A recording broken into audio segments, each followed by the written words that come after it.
Hey everyone, my name is Adam Krupicka. I am a licensed life insurance agent, and today I'm going to be talking to you guys about what it's been like, my own personal experience with working with Johnny. Prior to this, I was running every single lead vendor you can think of. Any leads that I could get my hands on, I was running them, trying to see what I could get out of them. But, ever since working with Johnny and I started generating my own leads, it has been a night and day difference.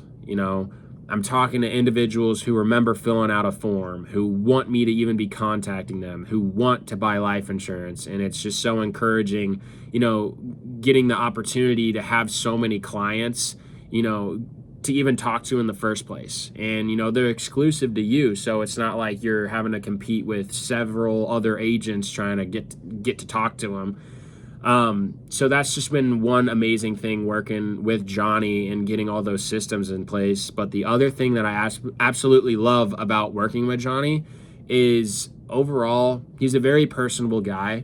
So it's not like he's just all business oriented and only wants to talk to you about business. Like, he wants you to succeed, obviously, and be profitable and grow a lot in your business in the insurance industry. But at the end of the day, he really wants to create a friendship with you. And so you can kind of talk to him about really anything. So not only is he a great business partner, but he's a great friend. And I am definitely looking forward to the many more years of working with him, generating my own leads, and, growing my business in the life insurance industry.